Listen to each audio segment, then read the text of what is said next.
Beliau kemarin sempat ngomong ke saya, sampaikan di media, dikasih kemuliaan nolak, dikasih ini nolak. Sebenarnya saya mau tertawa dengar kata-kata itu. Bukan berarti mengolok-olok beliau, enggak. Tapi hampir mirip. Mengapa Pak Den keluar dari Padepokan Singoluhur? Ya, emang beliau pernah ngomong kayak gini, bahwa yang ngasih nama Singoluhur itu adalah beliau sendiri, Pak Den. Padahal beliau yang lebih viral di Padepokan itu. Yang intinya adalah ya beda watak. Satu yang pembawaannya keras, satu pembawaannya bisa ngerem.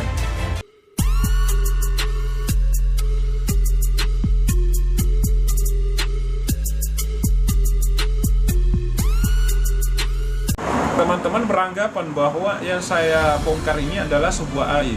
Jika itu adalah aib, ada nggak orang yang mempublikasikan aibnya? Yang saya bongkar itu kan adalah drama. Drama yang nggak sesuai dengan kenyataan. Jika itu dianggap aib, maka sama saja yang punya YouTube itu mempublikasikan aibnya sendiri. Masuk nggak? Kalian nggak pernah mikir ke arah situ karena hanya fokus nonton tegang, nggak pernah ngambil apa-apa dari apa yang dijelaskan. Jadi aib yang sebenarnya nggak bisa dibongkar itu teman-teman, yang harus disembunyikan. Contohnya adalah nyangkut urusan keluarga, ataupun misalnya kalian suami istri terjadi cekcok, terjadi suatu hal yang bersifat privasi di dalamnya. Kalian tiba-tiba bertamu, dengar terus menceritakan hal tersebut, itu yang nggak boleh diceritakan, itu yang harus disembunyikan. Adapun masalah yang saya bongkar itu adalah suatu pertunjukan yang mudah dipublikasikan, terus saya bahas kembali. Jadi sifatnya itu adalah aib yang memang harus dibahas kembali hingga akal pikiran kalian keakses dengan apa yang saya maksud. Karena kalau cuma hanya sekedar nonton, menikmati, tegak, wah ini hebat, ini wali, ini punya karomah, ini punya ilmu laduni. Jadi kayak gitu ya teman-teman. Yang gak bisa dibongkar itu adalah misalnya kalian cekcok dengan suami atau istri, terus saya menceritakan gini-gini, ini suami istri gini-gini. Nah itu yang nggak boleh diceritakan teman-teman.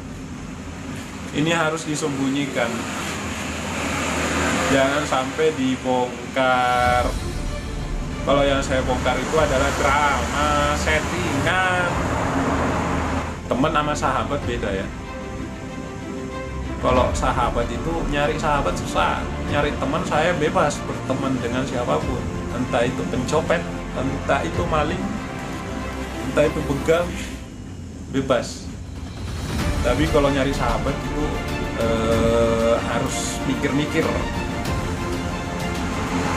Kemarin kan sempat tuh saling serang-serang chat tuh di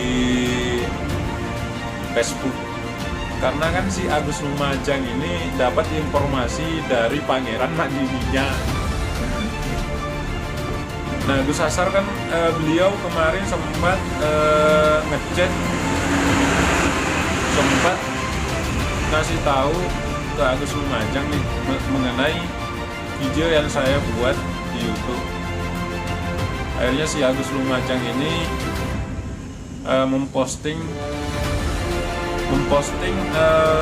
thumbnail YouTube saya. Nah itulah yang menyebabkan YouTube saya viral sampai sekarang, karena udah disebarkan di media. Pada akhirnya dihapus kembali. Jadi senjata makan tuan, berbalik arah ya. Jadi berbalik arah. Jadi gara-gara itu video saya jadi viral.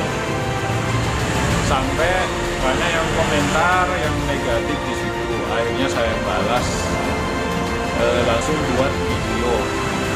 Terus seolah-olah Agus Lumajang ini nambah-nambahin, nambah panas, akhirnya yang lain bersuara juga. Karena saya sempat ngeliat chat, ya tertawa sih melihatnya, senyum-senyum, sampai saya pancing. Jika chat ini diteruskan, maka saya akan bahas lagi mengenai amplop sama miras yang saya buang di Padepokan. Sebenarnya ada suatu hal yang nggak diketahui Gus Asar itu semenjak di sana, kelakuan anak-anak itu kayak mana. Saya kan security di sana 24 jam di atas. Jadi jika sekiranya ada yang bertingkah aneh di sana, ya udah, saya security-nya standby 24 jam di sana menjaga kamar.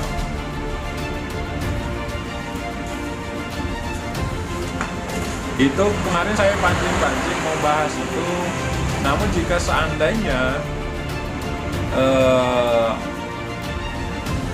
semakin parah di situ, ya saya akan bahas juga. Tapi insya Allah mungkin ada waktunya, nanti saya akan bahas mengenai miras dengan amplop. Sampai-sampai itu saya mau bersumpah disambar petir bareng si pelaku. Namun karena di ini sama Pak Den, akhirnya ya mending udah diinin aja, diikhlasin aja. Jadi di Padepokan Sinuhun itu ada yang namanya sumpah ya, teman-teman, disumpah. Dalam artian di sini disumpah itu, ya saya nggak tahu, mungkin beliau berpikir bahwa khawatir ketika nanti mantan dari sana keluar terus keluar. Nah seperti saya ini yang dikhawatirkan sama beliau. Makanya ada yang namanya disumpah di sana. Itu kita ngikutin apa yang diucapkan oleh beliau, terus ngambil Al-Quran gitu. Jadi kita itu sebenarnya disumpah teman-teman di sana. Jadi seolah-olah itu nggak murtad, namun bukan seolah-olah ya itu tadi, bahwa beliau itu sangat takut sekali ketika ada santrinya mantan dari sana keluar di luar.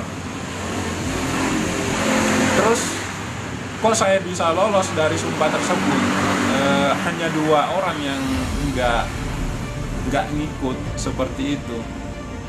Kenapa saya nggak ikut? Yang pertama, saya mikir kayak gini, bahwa ketika saya keluar dari sini, saya nggak tahu seperti apa ke depannya. Dan apa yang saya pelajari ini, saya belum tahu apakah ini benar atau salah. Jadi itu yang menyebabkan saya itu ketika yang lain dipanggil untuk disumpah itu, terus saya nolak, itu yang menyebabkan saya nggak ikut. Tapi kalau teman saya itu saya nggak tahu ya. Teman saya itu sampai, yang penting intinya saya ke kamar, terus teman saya juga ke kamar. Yang lain itu pada disumpah semua. Memang dulu itu sempat saya di ini ya, sampai dianggap mata-mata gitu di sana. Akhirnya saya balas ke beliau, jika saya mata-mata, maka pasti ada yang nyuruh saya. Jika ada yang nyuruh saya, tujuan saya apa? Yang intinya adalah semenjak di sana itu saya memang banyak mengamati, banyak diam, nggak pernah nanya ini caranya gimana, nggak pernah nanya. Yang intinya nyimak, banyak diam. Terus yang saya jalankan ketika di sana itu, ketika perlahannya pemahaman itu masuk, yang saya rutinitaskan itu adalah puasa Senin Kamis. Itu rutinnya teman-teman, nggak kecuali nih misalnya kerja keras, ada tiba-tiba kerjaan, karena kan saya pas di sana itu pembangunan. Jadi kadang itu tengah malam ataupun siang, pembongkaran batu bata, pasir. itu bongkar manual. Nah, itu pernah, karena saya anggap ini puasa Senin Kamis itu bukan wajib ya, ini sunnah. Jadi entah mau sekiranya mau dibatalkan, insya Allah itu bisa saja dibatalkan jika sekiranya benar-benar udah kewalahan, udah haus benar. Ketika nyampe sana, kalian juga akan disumpah seperti dengan yang lain. Namun ketika pesan saya buat teman-teman, jika masih di pemahaman yang masuk dalam diri kalian, maka lebih baik jangan diikuti.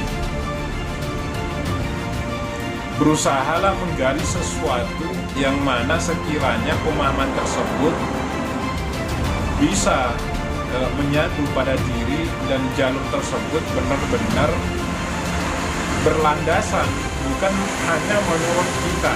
Kebenarannya bukan hanya menurut kita sendiri. Jadi ada yang harus memang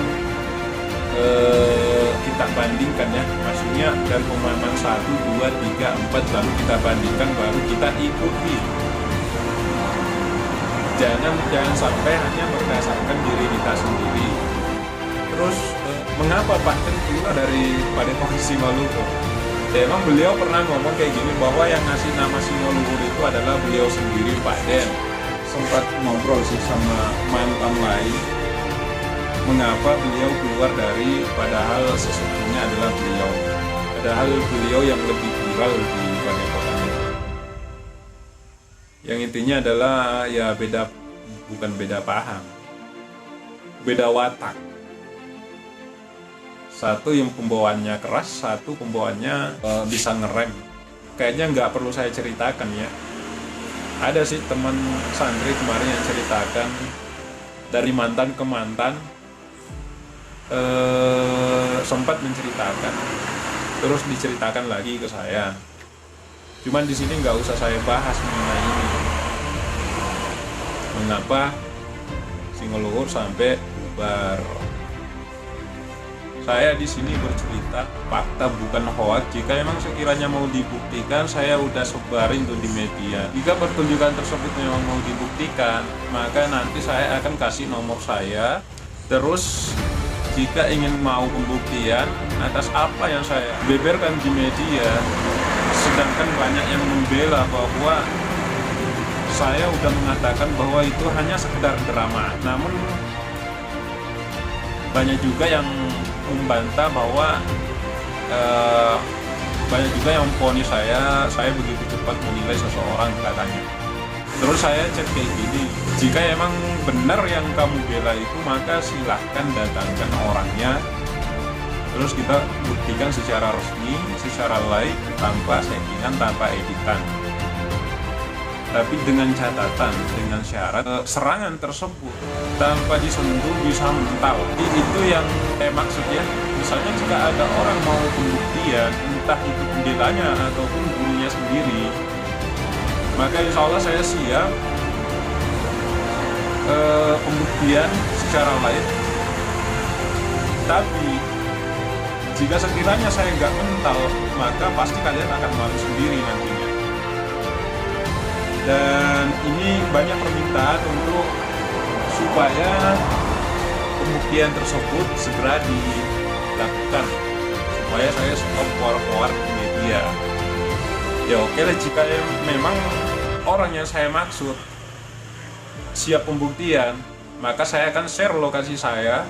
Terus saya juga butuh pengurus secara resmi ya, tapi syaratnya saya harus dibolehin bawa samurai, bawa pisau dapur juga nggak apa-apa. Jika emang itu real karoma ataupun ilmu hikmah, maka jelas pisau dapur saya pasti nggak bakalan mempan. Jadi entah kalian mau menilai kayak mana, yang penting yang saya beberkan adalah sebuah fakta yang saya alami. Dan kenapa saya membantah hal seperti itu? Karena video tersebut udah dipublikasikan, udah lama dipublikasikan dan ditonton banyak orang di media. Dan penilaian orang awam itu seolah-olah, wah ini ilmu laduni, ilmu ini ilmu karomah, ini adalah wali Allah, ini adalah ya intinya palsu semua itu.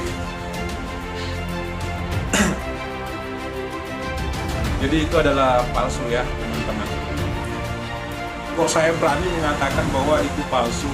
Ya karena saya udah meyakini bahwa itu memang benar-benar palsu. Jika saya masih fikih ya nggak mungkin saya mau membantah arah ke situ.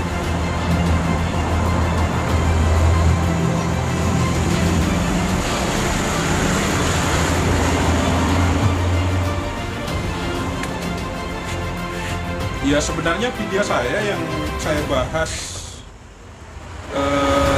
berkaitan dengan semua luhur. Terus apa sih yang menjadikan saya sehingga saya itu berani membahas hal itu? Yang pertama ya, bahwa si leluhur itu sebenarnya udah bubar. Kali lagi saya katakan bahwa si leluhur itu sebenarnya sudah bubar, makanya saya membahas ke arah situ. Adapun nama baru pengganti si leluhur itu saya tidak mau bahas. Yang saya bahas adalah nama lama yang dulunya pernah dipakai dan semenjak saya ada. Walaupun saat ini bukan lagi si leluhur namanya, tapi adapun semenjak diganti nama itu bukan alur saya karena saya sudah nggak ada di sana. Terus banyak sih sebenarnya yang ingin saya ceritakan. Entah itu orang mau menganggap saya bahwa saya itu buka aib atau gimana, karena ada juga yang beranggapan bahwa kok saya berani membuka aib guru sendiri. Saya udah katakan, saya adalah mantan. Jika itu membodohi orang, maka orang tua pun saya bantah. Apalagi jika hanya sekedar mantan. Beda ya, ketika melihat suatu misalnya perampokan nih, kan ada 3 jalur tuh. Ketika kita melihat suatu hal yang sekiranya misalnya kita ngelihat orang nih, barangnya dicuri, terus kita ngelihat, terus otomatis yang muncul dalam diri kita itu pasti antara mau ngomong namun nggak berani juga. Jadi ada 3 tahapan ketika kita melihat hal seperti itu. Yang pertama, itu cukup diam lalu doakan. Itu adalah selemah-lemahnya iman. Terus yang kedua, jika memang bisa mengeluarkan kata-kata, maka itu boleh dikeluarkan. Yang kedua, yang ketiga, boleh main tangan, boleh main fisik, asalkan permasalahannya itu udah parah. Misalnya negur tapi orangnya ngelawan padahal salah, ya itu boleh main fisik. Makanya kemarin itu sempat pas saya ngeliat videonya mantan, pas bilang kayak gini bahwa katanya mau ke Jawa, terus saya disuruh share beliau mau share lokasi, terus ngomong kayak gini, jangan-jangan pas ketemu mentalnya jadi kerupuk terus saya mau dimakan gitu. Lah emang mungkin beliau masih beranggapan bahwa saya itu ngobrol kayak gini, ngomong kayak gini, beberkan kayak gini, mungkin beliau beranggapan bahwa saya itu disamakan ketika di sana dulu saya itu nggak tahu ya efek-efek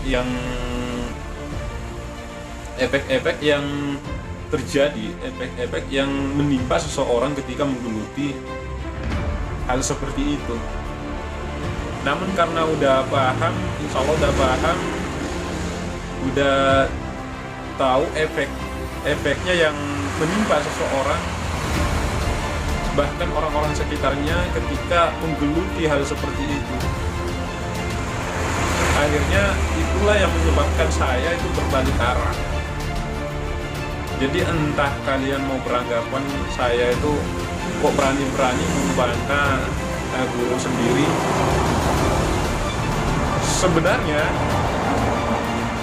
Saya itu membantah bukan membantah orangnya, tapi membantah demiknya. Nah itulah yang menyebabkan kita itu sebenarnya beda pandangan. Bukan bukan bukan beda pemahaman ya, beda pandangan, beda penyimpangan.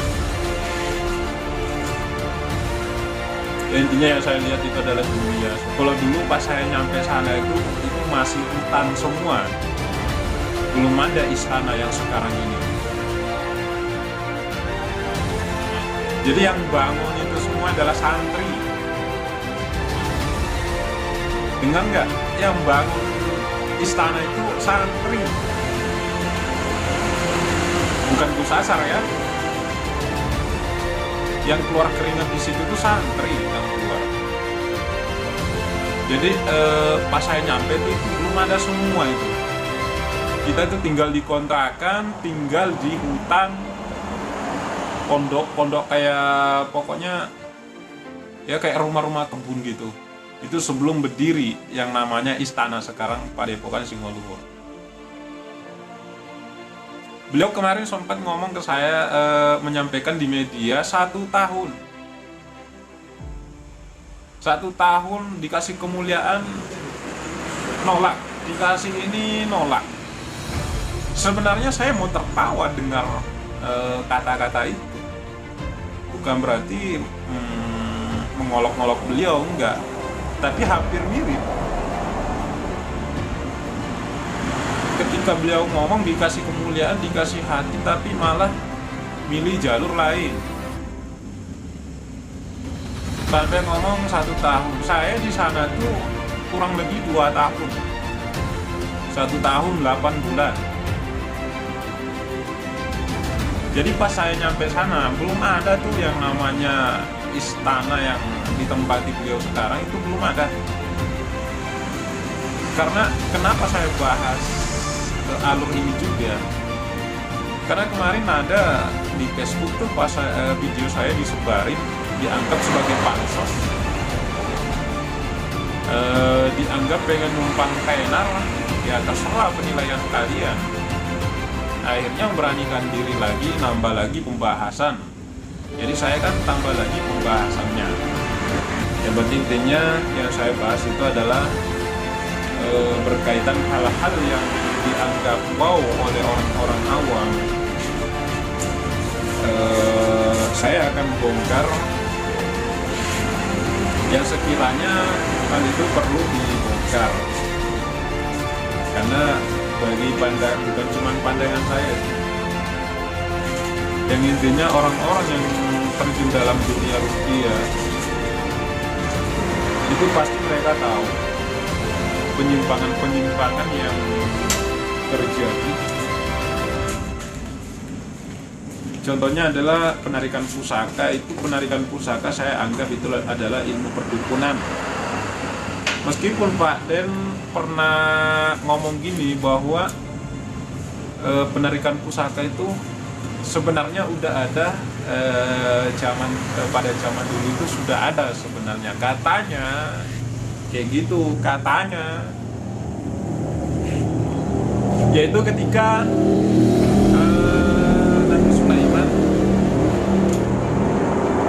memerintahkan jin Ifrit untuk memindahkan singgasana Ratu Balqis, dan jin Ifrit menawarkan diri bahwa jin Ifrit ini sanggup memindahkan sebelum Nabi Sulaiman berpindah dari tempat duduknya. Namun karena muncul satu lagi, yaitu orang soleh. Nah, disinilah yang menyebabkan kita dalam beda paham, yaitu dalam pandangan kita itu sebenarnya orang soleh itu seperti apa. Jadi orang soleh ini menawarkan diri, bahkan dia bisa lebih cepat dari jin Ifrit. Orang soleh ini sanggup memindahkan suatu kerajaan singgasana Ratu Balqis sebelum Nabi Sulaiman berkedip matanya. Jadi lebih cepat dari jin Ifrit ya. Nah, Pak Den pernah menceritakan hal ini, bahwa penarikan pusaka tersebut disamakan dengan sejarah Nabi Sulaiman ketika ketika memerintahkan anak buahnya suatu kerajaan dipindahkan. Nah, pertanyaan saya kayak gini teman-teman, untuk menalar ke arah situ. Karena hanya ada dua kok pilihan, yaitu jika memang real penarikan pusaka itu, maka orang tersebut, pelakunya yang melakukan, bisa dikatakan orang soleh. Jadi bisa dikatakan punya karoma. Terus yang kedua, jika di luar daripada itu, maka pasti bersekutu dengan jin ifrit. Ya gitu teman-teman. Jadi di sini pun sebenarnya kalian udah bisa, namun ya kebanyakan kalian menolak suatu hal yang benar sehingga mendukung suatu hal yang salah. Itu kan kalian yang kebanyakan banyak pengikut di media. Ketika kita berusaha bersuara malah dianggap koar-koar, malah dianggap bohongan, malah dianggap hina. Saya sudah bilang kemarin, jika yang saya ceritakan adalah sebuah fitnah, terus menyangkut orang yang saya masukkan, yang saya ceritakan di media, itu kan bisa saja melaporkan saya, terus saya dimasukkan penjara jika itu adalah fitnah. Tapi nyatanya ya enggak kan. Karena ketika saya dilaporkan, maka saya juga punya senjata. Senjatanya gimana? Jika memang itu real, maka dibuktikan. Jika nggak bisa dibuktikan, maka ya nanti akan ketahuan sendiri mana drama, mana settingan. Ya 11-12. Tapi saya yakin, meskipun saya sebarkan di media, ya udah kemudian sampai saya sebarin nomor itu, sampai sekarang masih belum ada yang respon.